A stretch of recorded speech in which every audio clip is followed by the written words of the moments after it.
नमस्कार दोस्तों, स्वागत है आप सभी का मेरे YouTube चैनल स्टेनो गुरु शिवा में। दोस्तों शुरू करते हैं आज की डिक्टेशन। गति लेखन अभ्यास संख्या 35। गति 80 शब्द प्रति मिनट। स्टार्ट।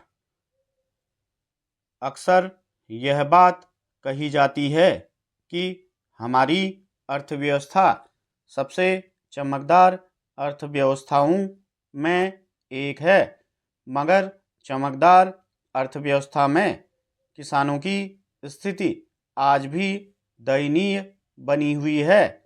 इस सच्चाई को कोई सरकार स्वीकार करना नहीं चाहेगी।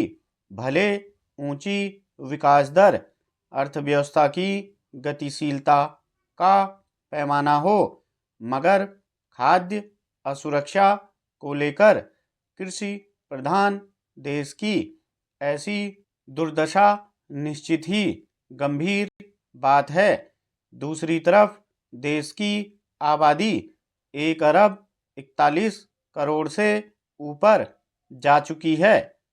द मिलेनियम प्रोजेक्ट की रपट में कहा गया है कि 2040 तक भारत की आबादी लगभग 1 अरब 57 करोड़ हो जाएगी। ऐसे में सभी को भोजन उपलब्ध कराना एक बड़ी चुनौती होगी, क्योंकि कृषि क्षेत्र जिस घोर संकट में फंसा हुआ है उसका एक बड़ा कारण किसानों का खेती से होता मोहभंग है। किसानी और किसान कितनी मुश्किलों से गुजर रहे हैं, यह जानने के लिए किसी अध्ययन या शोध की जरूरत सरकार को नहीं होनी चाहिए। वर्षों से देश के अलग अलग हिस्सों से किसानों द्वारा आत्महत्या की खबरें आती रही हैं, तो दूसरी तरफ तेजी से खेती से विमुख हो रहे लोगों की संख्या भी लगातार बढ़ रही है।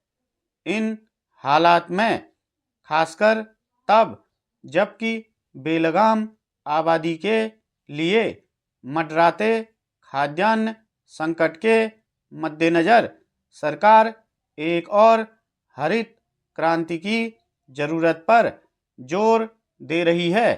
अगर भारतीय कृषि और किसान को गहरे संकट से उबारना है तो कुछ बड़े और कड़े फैसले सरकार को करने पड़ेंगे।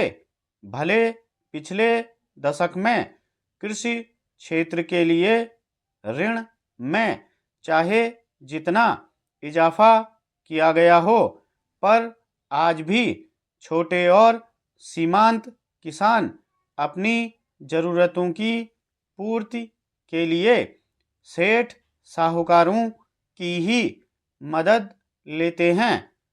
ऐसा लगता है कि बैंकों की ऋण सुविधाओं का अधिकतर लाभ वही किसान उठा पा रहे हैं जो कर्ज चुकाने की स्थिति में हैं। अगर किसानों को खेती से लाभ दिलाने के लिए दीर्घकालिक उपायों पर गंभीरता से विचार नहीं किया गया तो स्थिति भयानक हो सकती है। साफ है, खेती में लागत बढ़ने और उचित मूल्य न मिल पाने से देश के किसानों की माली हालत ठीक नहीं है। इसलिए खेती अब किसानों के लिए लाभप्रद व्यवसाय नहीं रह गई है और खेती से मोहभंग के कारण वे लगातार वैकल्पिक रोजगार तलाश रहे हैं। अगर किसानों और कृषि के प्रति संजीदगी नहीं दिखाई गई तो वह दिन दूर नहीं जब हम खाद्य असुरक्षा की तरफ तेजी से बढ़ जाएंगे। आयातित अनाज के भरोसे खाद्य सुरक्षा की गारंटी नहीं दी जा सकती। साथ ही इस देश के किसानों को आर्थिक उदारवाद के समर्थकों की सहानुभूति की जरूरत नहीं है। स्टॉप।